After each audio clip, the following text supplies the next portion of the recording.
I love it when I hear that recording in progress. Welcome to Peer TV.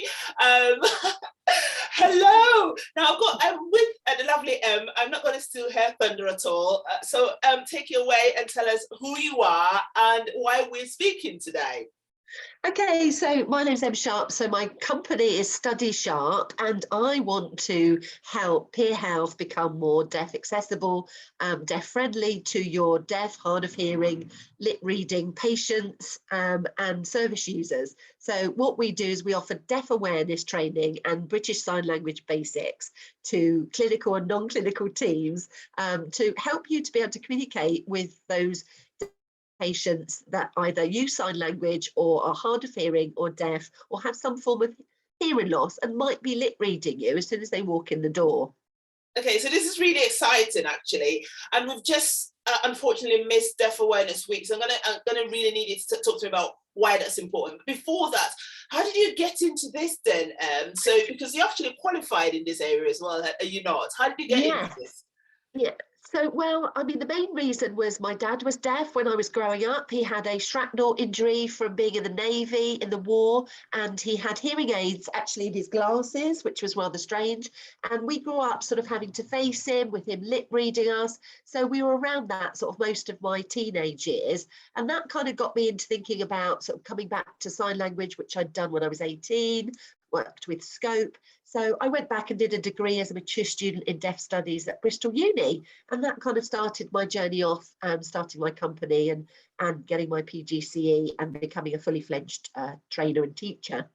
Wow, so there's real passion behind this, isn't there, in terms of what you do and some history, which is amazing. And I tagged on earlier that Deaf Awareness Week was not so long ago. Why was that needed? Of course we know why it was needed, but actually plug that in for us in society. Why was that needed? It's just really the UK Council on Deafness do that every year in May, just to raise awareness on a different theme each year around deaf people, around communication. And this year it was about, making sure that, thinking about deafness, it's an invisible sensory loss, and trying to raise awareness about the needs and communication of deaf people who sign, and gaining access to services for deaf people, which is often lacking, unfortunately, across all services. So, it's just about raising awareness, getting more people thinking about how to make their practices and their workplaces more accessible and inclusive. That's amazing, actually. That brings us to the next point in terms of accessibility and inclusivity, which is really key. But I'm just thinking, surely we've got all of that within our GP practice, have we not? In terms of, if I'm a receptionist, how do I become more aware of what's around me from a deaf person's perspective? Talk to us about that.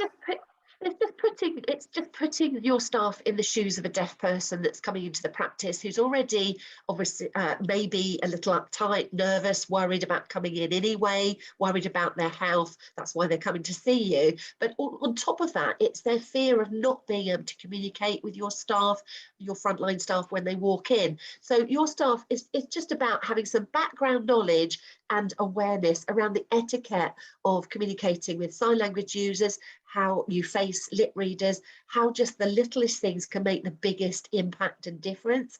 Like, for example, if you're asking somebody, who have you come to see, making sure you're looking above the desk at them so they can see your face and your lips, not looking down and taking information, asking questions like this, because lip readers can't lip read the top of your head. It's just a simple thing, that just that small change, that awareness, and just thinking, checking yourself, must make sure I look up, don't look down and talk at the same time. Little simple changes like that make the biggest change, make the difference, really. I really hadn't even thought about that, because we do, don't we, as humans? You just kind of move your head around, you just don't realize and appreciate. Absolutely, you just don't appreciate that. And actually, it's great from a patient perspective, but it goes more than beyond that, from in terms of patients, citizens, society. We all need to be aware, don't we, in terms of that. So what can you plug in for everybody? One little learning that we can give to everyone who's listening to us today, to take with them in terms of inclusivity. Just being aware that, somebody that's deaf that might be lip reading, you just need to give them that extra couple of minutes time and your attention, and be aware that, you just need to make sure that you find out what they need in terms of communication, and make sure that they're not missing information. So double checking with them. Do you understand when your next appointment is? Tell me when we've just arranged to meet with you, what time, what date, so that they've not missed any information. They're not coming back on the wrong day to see the doctor. They've got the information and you've clarified that. And also, if they miss something, just having the patience to say, I was just saying to my colleague about getting your medicine, or whatever it is, making sure that they have not missed information that's vital or important.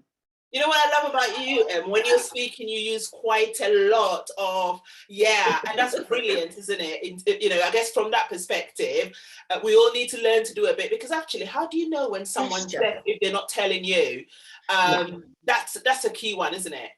I mean, the telltale signs will be if somebody's hard of hearing and they've got hearing aids, or they haven't, they can't hear you because they're becoming deafened through perhaps mature years, that they're doing this as they're talking to you. That's a big clue visually, but you might not know someone's lip reading you unless you see them intently staring at your lips as you're speaking. That's a clue, but people don't always do that either. They've been doing it a lot of their lives, some of them, so they might not do it as obviously as that. But it's just, being aware that, deafness, you can't guess that someone deaf. So, it's about being sort of forewarned, forearmed, and just being always, patient, making sure you face them and listening to them, and, and speaking clearly, and things like that, but not shouting, things like that. Love that. Always being patient, and there is some etiquette as well in BSL, isn't it, in terms of when you're liaising with people? Yeah, if somebody starts to sign to you, even if you can't sign at all, just use gestures and speak clearly, and not too fast, not too slowly, and repeat if they need you to. The last is to write it down, because not everybody that's deaf has had the same educational experience as us. They may have less, strong literacy skills, might not be able to read English very well if their language is sign language, read and write very well. So writing it down can sometimes be a barrier straight away to them.